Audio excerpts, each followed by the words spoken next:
Ça, c'est pour mes fans. Je leur envoie des baisers volants et des ondes positives. Et vous en avez combien des fans? Là, je suis à 461 000 followers sur Instagram. Bientôt le demi-million.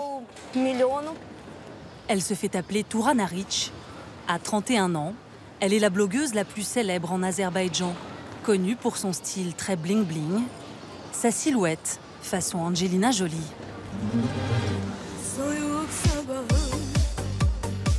Mannequin, influenceuse, Turana gagne sa vie sur Internet et dans les magazines. Couture, fourrure, bijoux. Elle est addicte aux signes extérieurs de richesse. Turana passe ses journées dans les salons de beauté huppés de Bakou. Yegana, bonjour. Coucou ma chérie. Le soin du jour, ce masque à la feuille d'or, dont raffole la jeunesse dorée de la capitale azérie. Mon visage aujourd'hui est un support publicitaire. Et venir régulièrement chez mon esthéticienne, c'est obligatoire.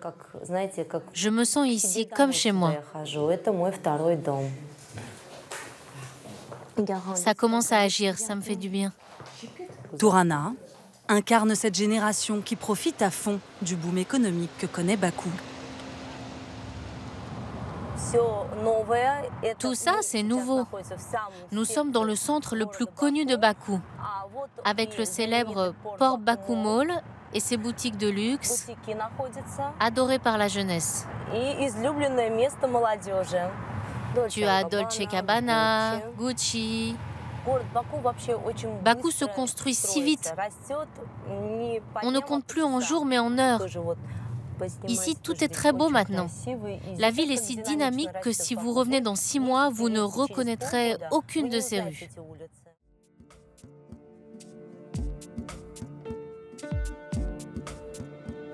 Bakou, surnommée la Dubaï du Caucase. Des gratte-ciel futuristes côtoient des immeubles imitation Haussmann, flambant neufs. Un petit air d'Europe, avec une grande roue comme à Londres, et des gondoles comme à Venise. Le résultat d'un lifting complet, une métamorphose, réalisée à coups d'injections de pétrodollars, issus de l'or noir dont regorgent les sous-sols du pays et les fonds de la mer Caspienne. 30 ans après la chute de l'URSS, Bakou se veut la vitrine d'un État riche et moderne, mais c'est un trompe-l'œil. Les libertés individuelles y sont toutes relatives. Remontez dans la voiture. C'est interdit d'être là. Vous n'avez aucune autorisation. Le pouvoir n'aime pas montrer les arrière-cours d'un pays contrôlé par la même famille depuis plus de 30 ans. Les Aliyev. Père, puis fils.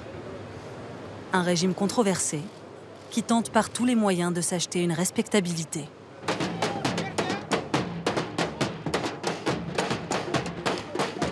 Ce soir-là, c'est l'effervescence.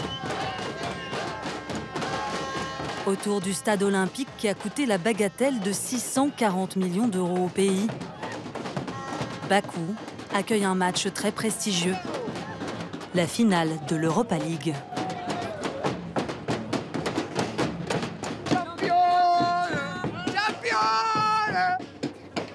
L'Azerbaïdjan a versé 400 millions d'euros à l'UEFA pour en être et pour booster la fierté nationale de ses fans de foot locaux. Parmi les simples supporters, il y a aussi beaucoup d'officiels de cette petite république de 10 millions d'habitants. Arif Ragimov est le fils de l'ancien ministre des Sports du pays. Il a suivi étroitement la préparation de ce match. Ce soir-là, 10 000 étrangers sont venus pour cet événement. C'est génial pour le pays que tous ces gens soient là. Des gens qui n'auraient peut-être jamais mis les pieds en Azerbaïdjan. Dans quelques semaines, sa ville accueillera 4 nouveaux matchs lors de l'Euro 2021. Des grands événements qui profitent au pouvoir en place. Ils font partie d'une stratégie géopolitique pour accroître son prestige. Et Bakou a poussé la logique encore plus loin, en s'offrant un circuit de Formule 1 en plein centre-ville. Ce projet phare du régime, c'est Arif qui le dirige, à 32 ans à peine. Ce matin, Salut Aïdan. il reçoit son directeur technique pour préparer la 5e édition de ce Grand Prix. Ici, il y a une bordure, mais c'est là qu'il faudrait une sortie. Ces 2 blocs de béton, ça coince tout. Il va falloir qu'on casse un trottoir pour qu'on puisse évacuer les bolides en cas d'accident. C'est un circuit de ville, au cœur de Bakou, où d'habitude circulent de vraies voitures, dans de vraies rues. Dans le monde, des circuits comme ça, il n'y en a que 3. Nous, Monaco et Singapour. Arif, payé par l'État, est l'un des nouveaux visages du régime, où le népotisme est toujours en vogue. Même s'il est diplômé de Columbia, la meilleure université new-yorkaise, il doit son poste d'abord à son père, Azad Ragimov. Ici, à droite, aux côtés du couple présidentiel. Arif n'aime pas beaucoup qu'on le lui rappelle. Oui, au début, en 2015, il m'a aidé. D'un point de vue strictement politique, quand il fallait qu'il me présente quelqu'un ou qu'il m'ouvre des portes. L'avoir à mes côtés, c'était important. Et c'est vrai que nos contacts étaient réguliers. Mais aujourd'hui, on se voit essentiellement dans un cadre familial. Et ici, la famille, c'est sacré. Le pays est dirigé par le même clan depuis 3 décennies. D'abord le père, Heydar, ancien chef du KGB local devenu premier président. Puis Ilhem, le fils, qui prend sa suite et qui, en 15 ans, taille les institutions à sa mesure. Pas de limite de mandat, immunité personnelle, nomination de ses proches à des postes clés. La dernière à en avoir profité n'est autre que sa femme, nommée vice-présidente. Un couple qui pose fièrement en treillis au milieu des ruines du Haut-Karabakh, un territoire que se disputent par les armes Azerbaïdjan et Arménie. Ilham Aliyev et sa femme Meridan font l'objet d'un culte au sein des classes aisées. Tourana en fait partie. Souriez. Elle est l'ex-femme d'un très haut fonctionnaire. Avant chaque sortie, la blogueuse se prépare. C'est bon, mon look total Barbie est prêt. Une poupée sur son 31 et sur talon de 15 cm. Voilà mon chéri, j'y vais. Au revoir. Merci beaucoup. Merci. La jeune femme part retrouver ses 2 meilleures amies pour une soirée entre filles. Sabinka, oui, tu peux y aller. Rentrez, ne m'attendez pas. Moi, je suis en route. À tout de suite.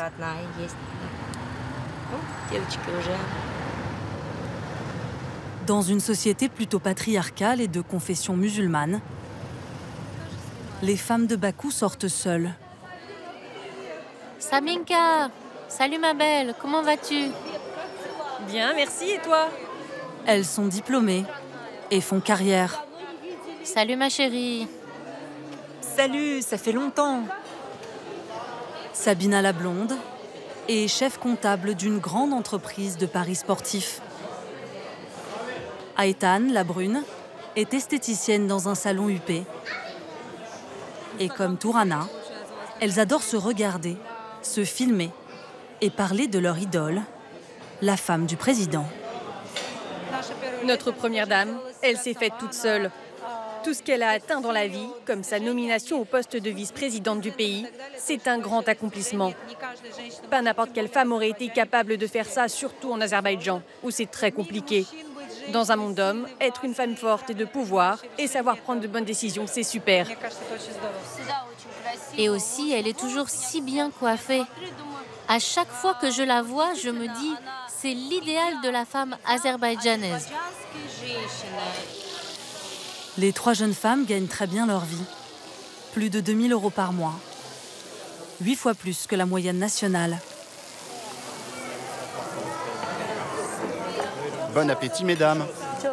Merci. Mais leur train de vie reste une exception dans ce pays.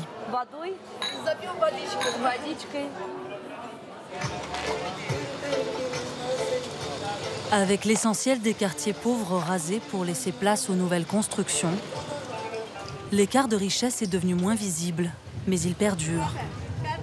Le salaire minimum est de 250 manats, 125 €. Officiellement, 6% de la population vit sous le seuil de pauvreté, mais la proportion serait en réalité plus grande. Emin, ancien militaire, ne touche qu'une petite pension d'invalidité de 100 € par mois.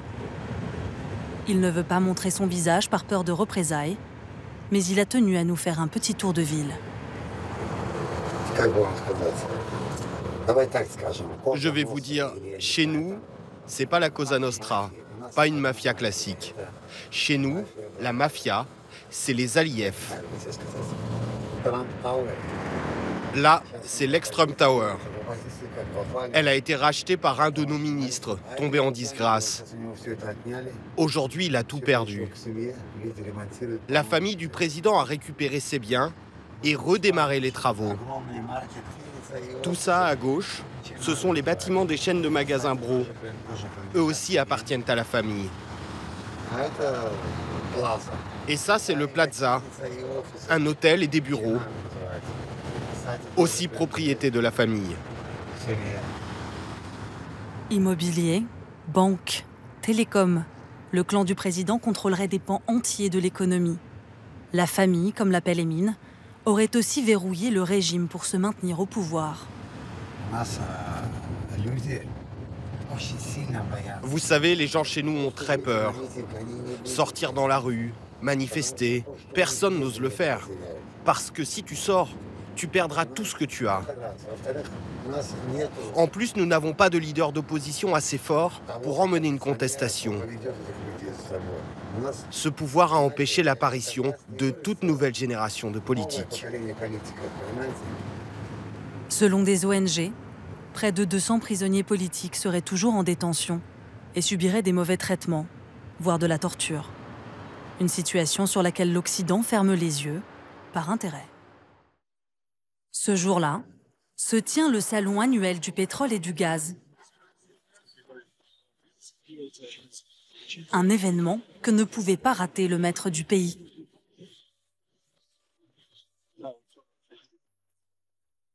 Impossible d'approcher, encore moins de questionner Ilham Aliyev sur sa façon toute personnelle d'exercer le pouvoir. Tout le gratin du secteur de l'énergie est venu lui faire les yeux doux, y compris américains et occidentaux qui veulent rester amis avec Bakou et ses ressources énergétiques très convoitées.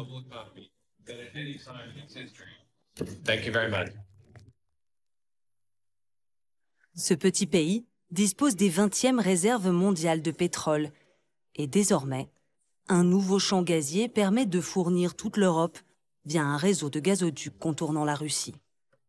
1100 milliards de mètres cubes d'or bleu pour le marché international. Beaucoup d'Azéris tolèrent le régime au nom de la croissance économique.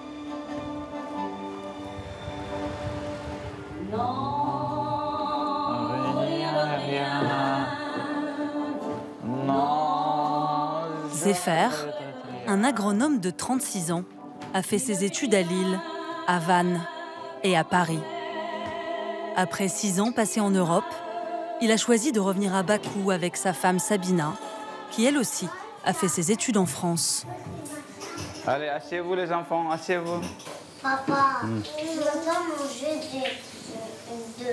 manger À la maison, ils parlent français. Tu veux pas manger? Et leurs enfants, Raphaël et Bella, sont scolarisés dans une école privée francophone. Rappelle-toi, tu aimes bien les deux. Mais le couple se sent azéri avant tout. Et peu lui importe la nature du régime politique. Mais Bella, elle mange les deux. J'adore la France, toute la France, toute la culture, la cuisine. le mode de vie, mais je vais vraiment revenir à Bakou parce que quand tu as déjà cette expérience de vivre à l'étranger et tu as déjà testé, tu comprends des choses que tu ne comprenais pas avant. En fait, si avant, pour toi, la démocratie, des choses comme ça, c'était plus grave, qu'après, tu comprends, tu deviens plus individualiste, tu comprends que non, c'est ma vie privée, c'est ma vie avec les enfants, avec mon mari, en fait, c'est plus privé. Donc tu crées toi-même ton société, tu crées toi-même ce que tu veux faire, comment tu veux vivre. Donc j'ai décidé de retourner à Bakou parce que j'ai pas trouvé quelque chose d'autre que j'avais pas à Bakou. Pour Sabina, son pays est d'abord une terre d'opportunités. Pas besoin, selon elle, d'avoir des liens avec le clan au pouvoir ou d'être pistonnée pour réussir en Azerbaïdjan. Quand les gens disent que oh non, c'est pas possible de faire le business, c'est toujours par quelqu'un, par oncle qui est riche, etc. Non, c'est pas vrai. Ça dépend de toi. Si tu veux faire, ok, tu es libre de prendre une place à loyer et de créer ton business, de créer ton marque. Sa marque à elle, c'est Rive Gauche. Un nom très parisien pour cet institut de beauté qu'elle a ouvert il y a 3 ans. Sabina y propose coiffure, maquillage, manucure. Au total, 22 employés se relaient de 8h à 23h, 7 jours sur 7. Смотрите, вы должны были позвонить и записать, да, клиент? Еще на пятницу там есть одна клиентка, мастер. Я вам ее номер даю, пожалуйста, запишите. Да. Oui, oui. Sabina gagne environ 1 600 € par mois. Mais dans ce pays, où 60% du PIB est lié aux hydrocarbures, ses revenus varient en fonction du cours du baril. Quand il est au plus bas, comme en ce moment, l'État dévalue la monnaie. Et automatiquement, le prix de ses produits augmente. Par exemple, la coloration s'est augmentée à 30%. Depuis quand? Depuis cette dernière année, déjà. En Azerbaïdjan, à la période de crise, c'est dur à travailler en qualité. C'est dur à acheter toujours des choses de mon marque. Un peu, non? L'autre, voilà. Mais Sabina s'accroche. Elle vient d'inaugurer un 2e salon. Raphaël, tu peux faire comme et espère en ouvrir un 3e. De quoi rester pour longtemps dans sa ville natale, où ses enfants grandiront dans un régime qui ne risque pas de changer de sitôt. À la dernière présidentielle de 2018, Ilham Aliyev l'a emporté avec 86% des voix et il peut se représenter indéfiniment.